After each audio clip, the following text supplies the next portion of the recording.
Did you know that ticket prices can actually go down right before the game? That's where Game Time comes in. Game Time tracks ticket prices in real time from thousands of trusted sellers, then shows you all the best deals. So we can get tickets at the last minute for up to 60% off. Download Game Time now.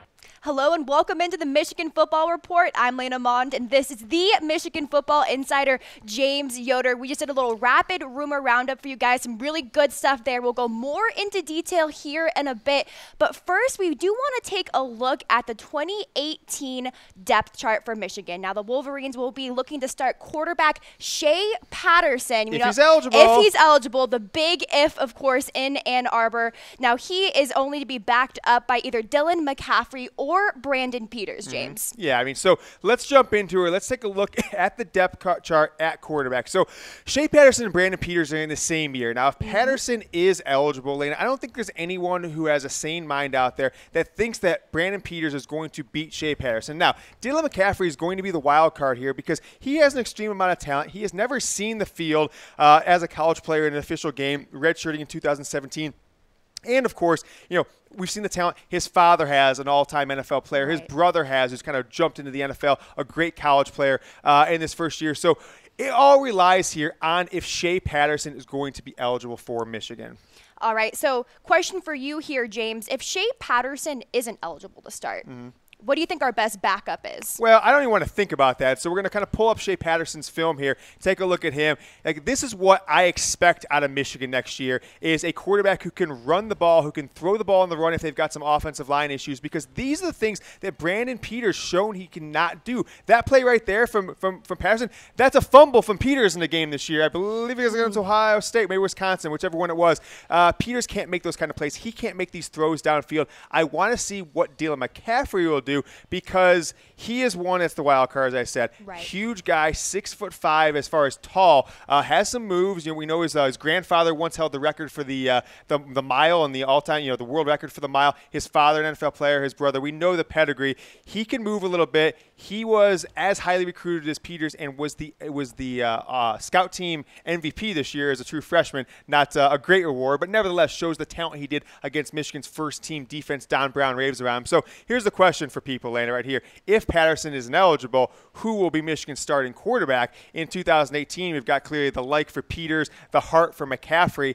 I don't know. Like, if we look back to Peters' first couple games he played, he looked good in a limited offense against some limited talent teams or opponents that he was going against. And then when it came time to play against the big boys, he didn't necessarily have it. South Carolina was an absolute disaster. Wisconsin, he looked okay, but that was more about the defense putting Michigan in position to win, holding Wisconsin's team back. They fell apart when Peters went out in that game and John O'Corn came back in, but he definitely didn't do anything. He didn't remind you of Dwayne Haskins, who came in for a half against Ohio State and looked as good or better than the starting quarterback you had. You never got the feeling Brandon Peters was the guy who could lead you down the field for a touchdown drive when you needed it. He's very much a system quarterback, it seemed like. So with that, this season really relies on Shea Patterson. But as we get into this depth chart going forward here, we're going to see that Michigan is absurdly young. As being the youngest team, or maybe the second youngest team in America in 2017, they'll be one of the youngest next year because it was all sophomores. Now they're all going to be juniors. You've only got two true starters who will be seniors in 2018 after only having three, I believe, in 2017. And James, and as we're moving through the depth chart, you will see the asterisk by a player's name does mean this is the new starter either for the Michigan offense or defense. And Shea Patterson, having not played for Michigan before, it wouldn't be a first-time starter. Did start for Ole Miss, but will start newly for the Michigan Wolverines. We'll see this a lot here. He's only the only guy that will be an upperclassman level new starter. All the guys who are new starters are all like redshirt freshmen, right? Yeah. And so there's a reason for that, is because Brady Hoke left like a 2-year gap of no upperclassmen in the 14, 13 classes, and now we've got this gap where there's almost no 4th and 5th year players on Michigan's entire roster outside of really Karan Higdon. That's pretty much it. All right, I'm Lena Bunn, and that's James Yoder. We're going through the 2018 depth chart for the Michigan Wolverines. We had quarterback. Let's move on to running back now. We have Karan Higdon in that RB1 spot, followed by Chris Evans, the junior, and Amari Samuels, the sophomore. Who do you expect to really have a standout year next year for the Wolverines when it comes to running backs, James? Well, you've got to be happy that Karan Higdon is coming back. Now, he didn't have a 1,000-yard year. He fell just a few yards short of that, but he had a 200-yard game, a slew of 100-plus-yard games. Really won a couple games from Michigan where he was the only offense they had. We look at this Indiana game that turned out to be a barn burner, that Michigan needed everything they got to win that game. And him coming back gives the depth, because if it was just Chris Evans, and we reported a few weeks back, we're sticking with it, that Kareem Walker is not an active member of this Michigan football team at current time. So if you don't have Walker and Evans the only guy, that would be a really tough situation. Amari Samuel didn't get really the chance to show what he can do as a running back in 2017. So this is the depth chart we're going in. If Walker somehow got back onto the team, Lena, which I don't think is going to happen, but you're telling me a chance. You're telling me there's a chance. Then I think that's a good thing, obviously, for Michigan. He has a high-level talent, but this is Karan Higdon's team. I think you're going to see Chris Evans, like he did towards the end of the year, move into a position where he's going to be lined up in a slot or a potential kind of, going out as more of a jet guy out of the backfield to catch passes or take those, line up in the slot and come across as a handoff on a sweep. Then he would be a true running back, although he has had a couple nice years in Ann Arbor. So this is the depth chart for running back there. You're going to be really a two-headed monster. It's thunder, it's lightning with Higdon, and it's Chris Evans. All right, those were the running backs for 2018. Let's take a look at the fullbacks now. We have Ben Mason, the sophomore, and then another Ben, Van Smurinen, for freshman. Van Summerin, that's how I pronounce his name. And so Ben Mason came into Michigan last year as a linebacker from Connecticut. Jim Harbaugh literally said multiple times, he's on a couple other podcasts. He did his own, the Harbaugh podcast, Enthusiasm Unknown to Mankind, or Attack Each Day, whatever it's called. And he said Ben Mason's the toughest guy he's ever coached or been around in his entire life. That's why they moved him to fullback. I think you're looking at a 4-year starter from Ben Mason, just a guy who just blasts you, sacrifices his body for the team. He'll take on a defensive end. He'll take on a linebacker. It doesn't matter what he is. He's the kind of the key to Michigan's running attack next year out of that I formation. And then this kid, Ben Van Summerin, he is basically like Ben Mason Jr. They say he's the second toughest guy Harbaugh's ever recruited. So everyone who does this for a living, recruiting analysts, Michigan writers, people who have talked to the Michigan coaching staff, they expect this player, Ben Van Summerin, to be an instant impact guy just like Ben Mason was. He took the job last year, Lena, Ben Mason did, from Khaled Hill, who was maybe Michigan's best offensive player in 2016 at that tight end position, scoring over 10 touchdowns in 16, wasn't even heard of in 2017. All right, definitely some talent in the backfield for the Wolverines. Let's bring it to a question now. Robert's asking, what's the latest on Shea Patterson's appeal process? We touched on it in our rapid rumors, but James, go ahead. Yeah, so thanks for the question, Robert. So we're going to go into this a little more in depth in a few minutes. I like to start off the show just popping off rumors and throwing Harbaugh ahead. So we'll get into it a little bit later. But as of right now, his lawyer, it's funny enough, a guy he told people wasn't his lawyer just a few weeks ago, now this guy is coming out and saying he is his lawyer, has told people they haven't even filed with the NCAA yet. They're working with Michigan instead of next to Michigan in the process. It was reported a few weeks ago that Michigan was going to take it over, but I guess Patterson decided he wanted to be represented in some way as well, and so we'll see what happens. But as of now, there's no news. Anytime you hear out there anything about this, until you hear it from the Michigan Football Report, Lena, it is fake news. All right, let's keep on rolling with our 2018 roster. We're going to bring it to the left tackle spot, and we have a new starter this year at left tackle, James. Yeah, kid out of Texas, where we are filming this show from at the Chat Sports Studios in Dallas. Chuck Filiaga, one of the bigger players on Michigan's team, saw some time this year, Lena. Michigan had a lot of problems in the offensive line for really about the 9th year in a row. Didn't have a set lineup all year.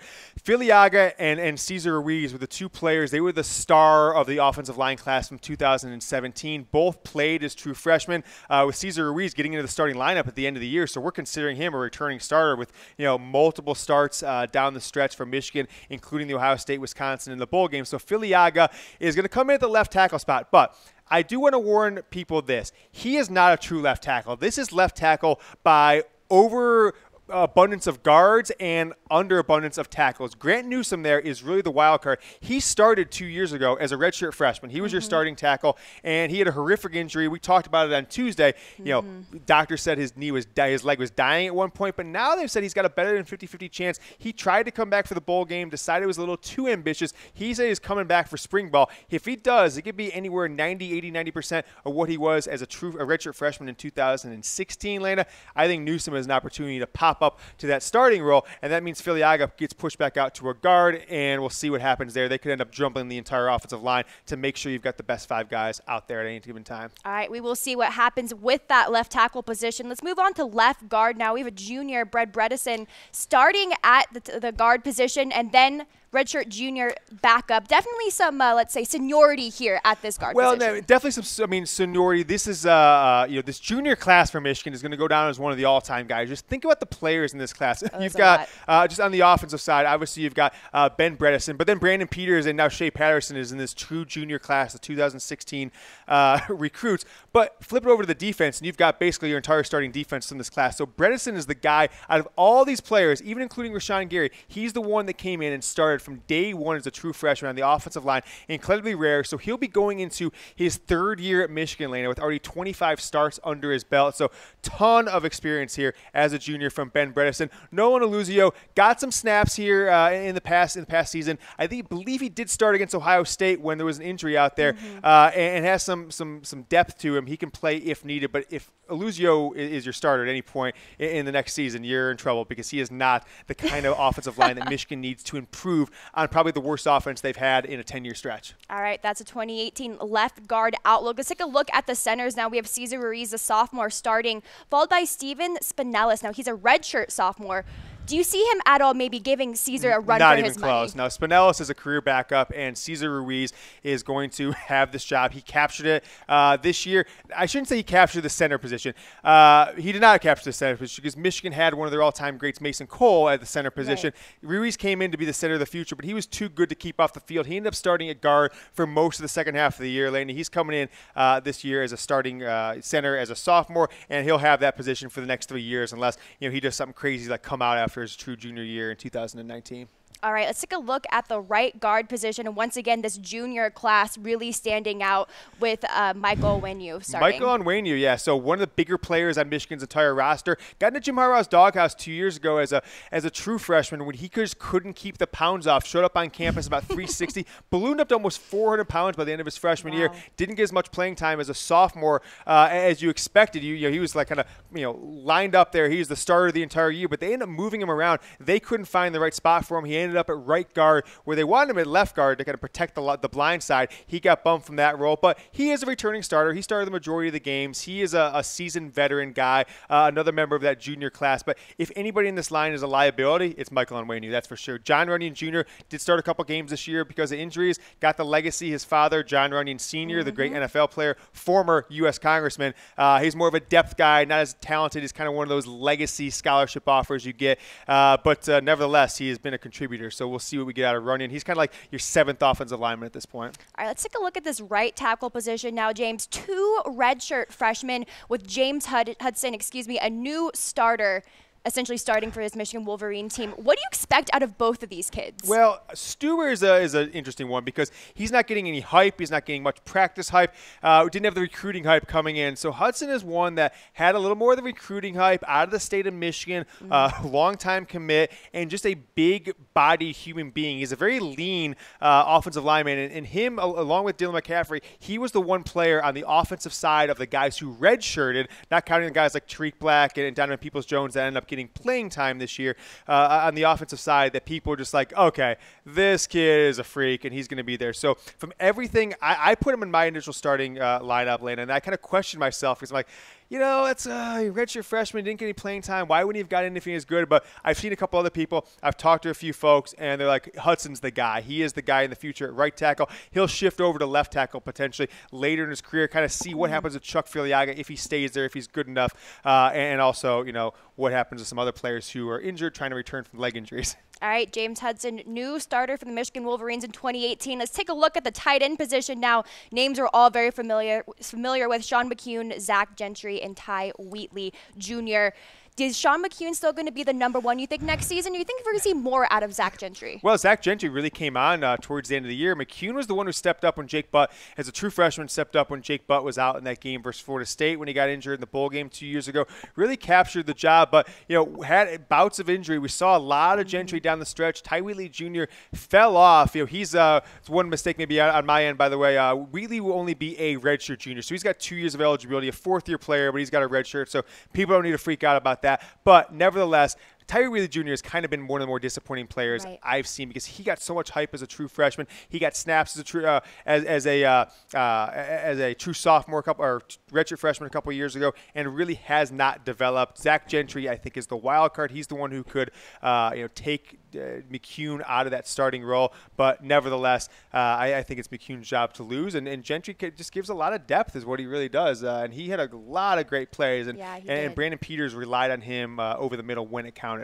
We'll see what kind of chemistry Shea Patterson might have with them next year if he's able to start. Let's take it to a comment now from Brian. He said he expected more from Wheatley over his career. I wonder why he never really panned out. Well, talk about a good career as his dad's having. Leaves Michigan, goes 1 year, reunites with his old boy Doug Marrone down there in Jacksonville, puts out one of the best running backs in Leonard Fournette as a rookie, and the Jags are in the AFC Championship game. Junior not having as much success as his dad. I think there's maybe consideration that tight end's not the role for him, that he just is too big to move. I think Michigan should consider him as maybe as an offensive lineman, offensive tackle. Would that be a better position? He's got 2 more years to play.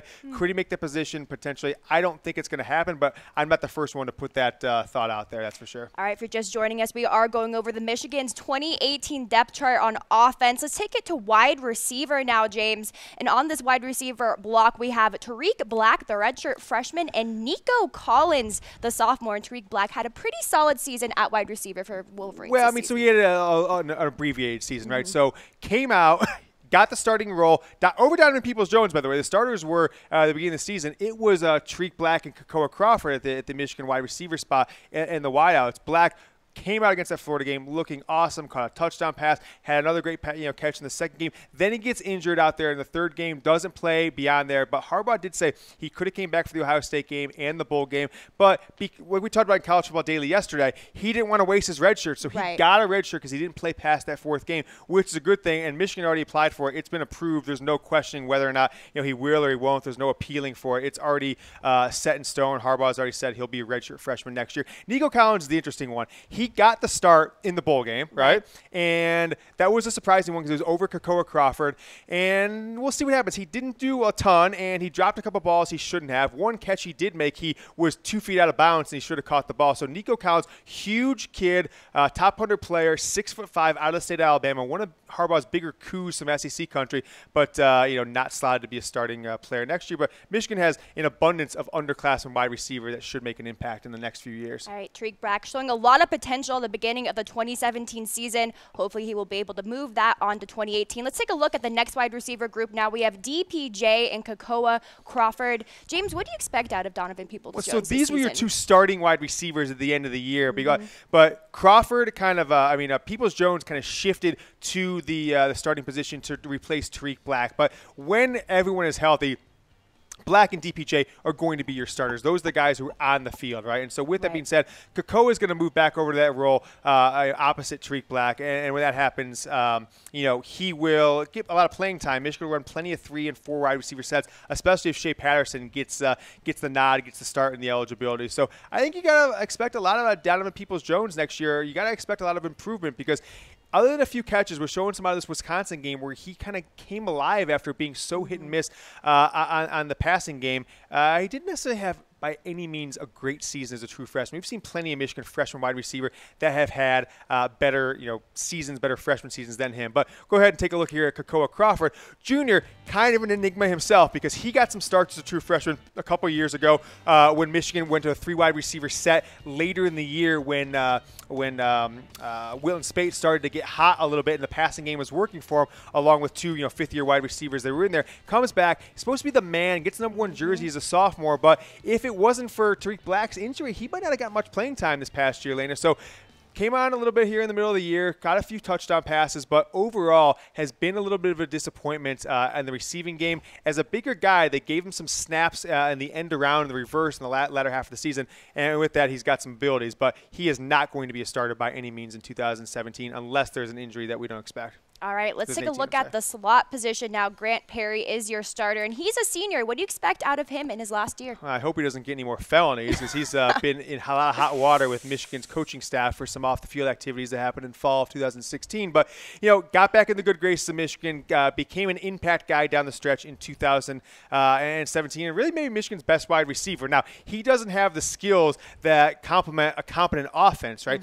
He was basically the best wide receiver as far as stats by default because Michigan couldn't throw the ball downfield. They had to rely on him on those 6- and 8-yard drag routes or those routes where the tight end kind of comes over the middle. You wait for the defense to collapse on him and you come underneath almost like a pick play. So Perry will be the starter. It's funny enough, he'll be a 4-year starter for Michigan, even because they consider a slot a starting position, but very little impact all in the grand scheme of the greater good of Michigan football all time. Oliver Martin, he's like Michigan's Christian McCaffrey. I could see him taking a lot of snaps from the running back position. He could also take a lot of snaps from the wide receiver position. He is a very versatile guy. I hate to be like comparing because he's just a white guy, but he does remind me a lot. He's super muscular. He's a high diver, and he's going to get a lot of snaps at running back and wide receiver. Could be a little Swiss Army knife for the Wolverine offense moving forward. Let's go ahead and take a look at a little recap of the depth chart. Now, we were returning 8 out of 11 starters. That's 72% of starters on offense.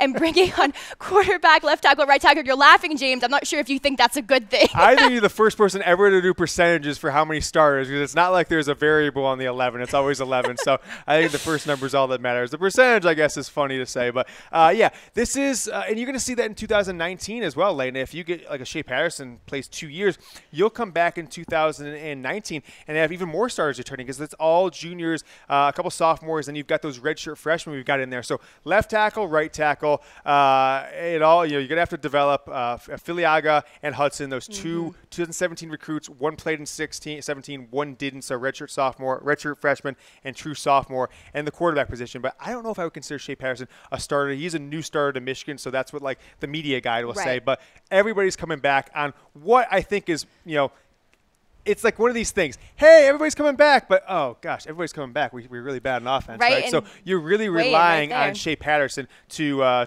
bring you a throwing threat that you've never had, at least in the past 3 years under Jim Harbaugh.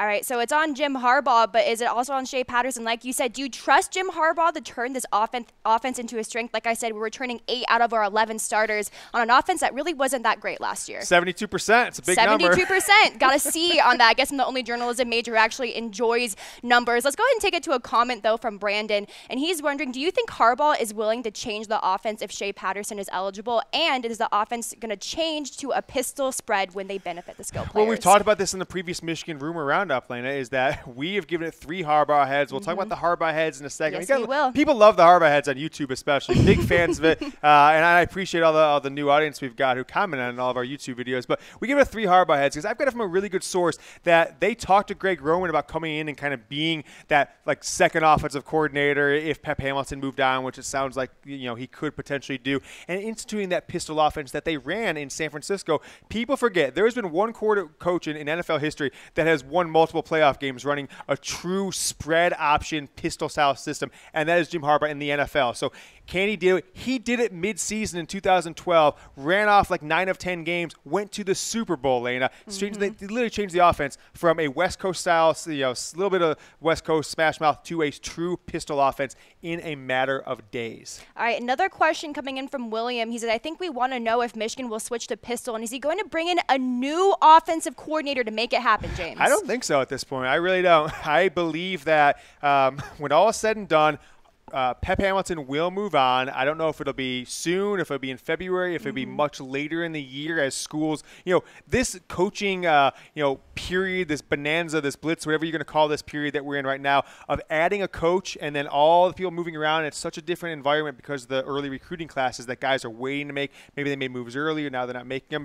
I think the coaching carousel can last, as for assistant coaches, into March and April when it's usually done by about mid-February in prior years. And so with that being said, I don't think it's going to happen. I do think that Dan Enos will ultimately be the offensive coordinator. He'll run more of a pro-style offense that'll institute some shotgun, institute some pistol, but I don't think it's going to be a new guy that comes in. I think whoever's making the call is going to be the guy on the team right now. All right, we're going to keep on rolling through some comments. Come on, son, Harper says, man. What about Eddie McDoom, James? This is a 2.5 Harbaugh head. I don't want to bring this one up because I've already gotten in trouble about speculating on people's careers too many times, and they always come true. So the Michigan I just happen to Football know Insider. several months prior to people, but I think Eddie McDoom is a transfer possibility. I don't think we're gonna know until after spring ball, but he is gonna be as a junior like 9th on the depth chart after being like in the top 5 as a true freshman, right? And so you've got all these guys. Crawford and Black came in, stole the starting jobs. The sophomores, juniors are kind of dropping back, and then Michigan's got some more wide receivers coming in next year. So I think he's a big transfer possibility. It's been put out there by more than one person right now.